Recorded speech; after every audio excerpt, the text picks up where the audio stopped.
বক্তব্য রাখার জন্য অনুরোধ করছি।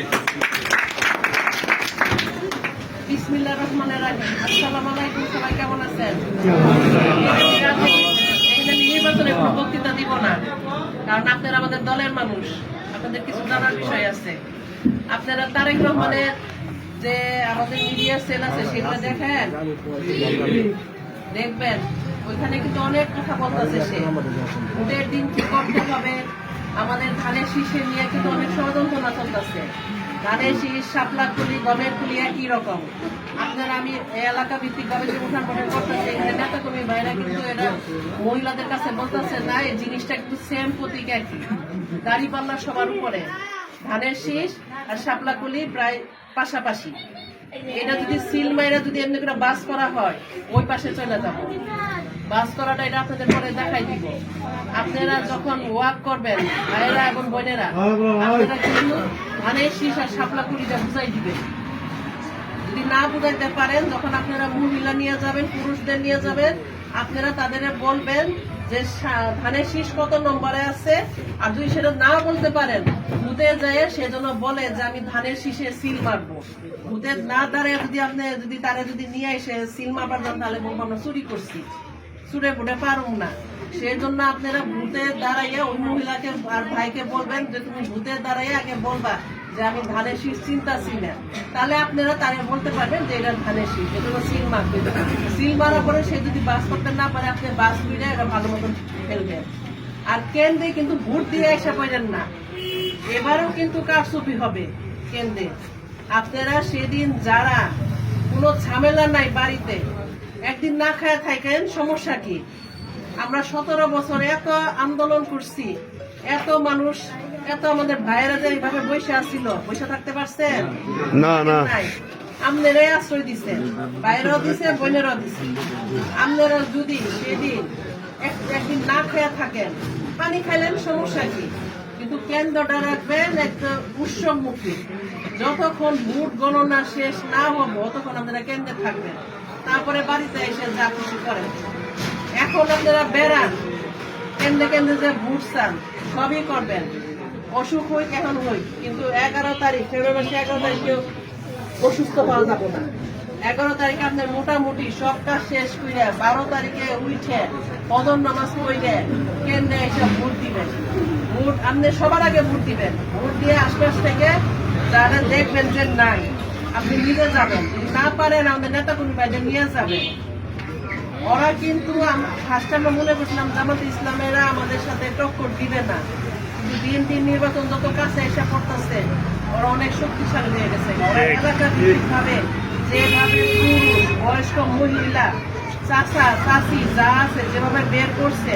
আমি কালকে দিকপাই থেকে যখন আসি, মসজিদের সামনে দিয়ে ওদের একটা লোকের ধুইয়া 3 জন জামাত ইসলামের লোক বুঝাইতেছে যে দাঁড়িপাল্লা ভোট দিলে সে কি কি পাবো। আপনারা যখন একজন ভোটারের কাছে যাবেন, মামুন ভাইয়ের পক্ষে ভোট চাই, ধানের শীষে ভোট দিই, ওইটা বলবেন না। কাছে দাঁড়াইয়া ফ্যামিলি কার্ড, কৃষি কার্ড, যা যা বলছে 31 দফার মধ্যে, আপনার কাছে কাগজ না থাকলে মোবাইলে সার্চ দেন, বিএনপি সেলে ঢুকেন, মিডিয়া সেলে ঢুকে আপনারা দেখেন তারেক রহমান সাহেব অনেক কথা বলছে। আমি কিন্তু বক্তৃতা দিতে পারি না, আমি কিন্তু বাসার যাইয়া সারাদিন কিন্তু তারেক রহমান সাহেব কি বলছে, আমার বস কি বলছে, ওয়ারেস আলী মামুন, সেগুলো আমি ফটোকপি করি, ওইটা মাথার মধ্যে রেখে সেগুলো পরে ছাড়ি। আপনারা তারেক রহমানের ভাষণ শুনেন, সে অনেক মিডিয়া করছে, ওইগুলো শুনে শুনে আমাদের সাধারণ মানুষের কাছে পৌঁছাই দেন। দরকার হলে মোবাইলে সেভ করে তাদের দেখান, 5 মিনিট একটা ভোটারের কাছে থাকেন।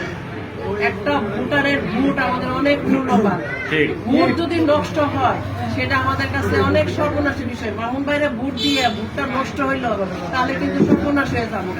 এর জন্য আপনারা ভোটারের কাছে যখন যাবেন, ভোটারদের ভালো করে বুঝাবেন। ধানের শীষ, শাপলা কুলি, গমের কিন্তু নির্বাচন কাছে এসে পড়ছে, 10 দিন হাতে সময় আছে। এই 10 দিন আপনারা ভোটারদের ভালো ওয়াদা করা লাগবো না। কোরআন শরীফের হাত রেখে ওয়াদা করতে হবে না, নমাজে দিয়ে দোহাই দিবেন না। আপনি মামুন ভাই যে 11 বছর যে পুরসভার কাজ করছে, সেইগুলো দিয়ে তাদের বলেন, সেইগুলো যদি তারা আকর্ষণ হয়, সেই আমাদের বেশি। জামালপুর থাকার মতন আমরা যে একটু করবো সেটা কেউ করে না। 17 বছর আমলে নেতারাও করে নাই, মামুন ভাই যা 11 বছর করছে, সেজন্য আপনারা সেগুলা বলবেন। ভোট চাইয়া দৌড় পাইরা এসে পড়বেন, সেটা কিন্তু হবো না। ভোটারদের কাছে আপনারা ভালো মতন বসেন, 5টা মিনিট বসেন, দরকার হলে আপনি 10টা ঘর ঘুরলেন, সমস্যা কি? আপনারা তো ওয়ার্ডের মধ্যে আছেন, ওয়ার্ডটাই কভার করবেন, 10 দিনে ওয়ার্ড কভার হবে। কিন্তু একটা ভোটারের কাছে একবার যাইয়া ভালো করে বুঝান। ওরা কিন্তু এলাকা ভিত্তিক ভাবে মহিলা পুরুষ যেভাবে নামাইছে, ওরা একটা বাসার যাইয়া 5 মিনিট 10 মিনিট থাকে, বুঝাইতেছে, ব্রেন ওয়াশ করতেছে। আপনারা সেভাবে ওদের করেন। দরকার হইলে আপনাদের আরো কিছু কথা দিয়ে যেভাবে পারেন ভোট আমাদের নিয়ে আসেন। আমি ওইদিন ওয়াক করছি, বিদ্যুৎ ভাই, স্বপন ভাই মন খারাপ করেন না, সত্যি কথা বলি, এই কেন্দ্রে 60-70% ভোট পাবো, আমি নেতারে বলছি। কারণ অনেক ঘর আছে যারা ঘরে থেকে না করছে, আমরা ধানের মধ্যে চিটা থাকে বাদ দিয়ে দেবো।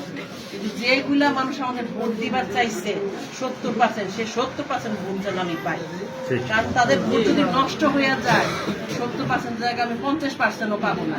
এই জন্য আমার 70% ভোট আমি ধরে রাখছি। আমি নেতারে বলছি, ইকবালপুরের মধ্যে 3টা গ্রুপ আছে, একটা আমলি, একটা আছে নেতারা, আপনারা দেখছেন কিনা জানি না, নেতার পেট কমে গেছে না, 3 বছর আগে পাঞ্জাবি হয় নেতার, এখন চোখে নিচে কালো।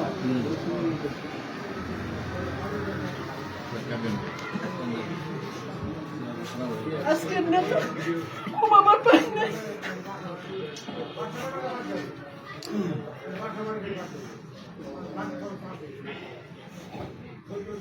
আপনারা যদি আমাদের সহযোগিতা না করে,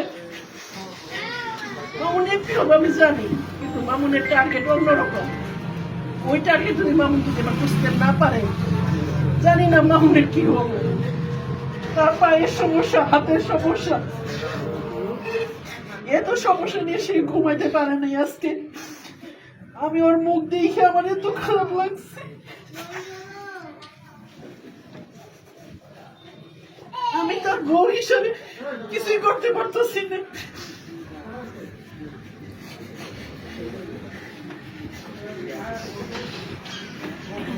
আপনারা ওয়ার্ডের নেতারা একটু সহযোগিতা করেন। আমাদের 70% ভোট যদি কাউকে না হয়, আমরা অন্য সাইড থেকে কভার করতে পারবো না। আমরা সাবেক 4 ফুল ভোট ধরছি, এর মধ্যে 2 নম্বর 3 নম্বর ওয়ার্ড ধরছি, 4-5ও ধরছি, কিছু ওয়ার্ড বাদ দিছি, কিছু ইউনিয়নও বাদ দিছি। 6.5 লাখ ভোট, এই 6.5 লাখ ভোটের মধ্যে 5.5 লাখ ভোট আমাদের কাউন্ট করতেই হবে। এজন্য নেতা কর্মী ভাইয়েরা, আপনারা মামুন ভাইয়ের পক্ষ হইয়া 10টা দিন আমাদের একটু কাছে থাকেন। আপনাদের তো মামুন কোনোদিন হতাশ করছে না, না পাইছেন, যে কাজ চাইছেন মামুন সেটাই দিছে। মামুন নিজে না ওটা নিয়ে আপনাদের দিচ্ছে। মামুনের দিয়ে আমার সত্যি খারাপ লাগে, এই লোককে ঠিক এত ঠিক।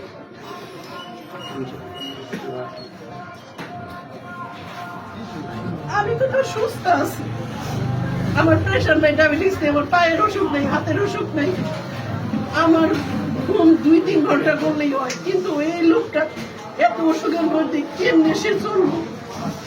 ইউনিয়নের নেতাদের একজনের যে অবস্থা, আমরা এই পৌরসভার ভোট দিয়ে সেটা আমাদের কভার করতে হবে। আপনারা কিছু মনে করেন না, আমার স্বামীর অবস্থা দিয়ে আমার খুব খারাপ লাগে। ধন্যবাদ।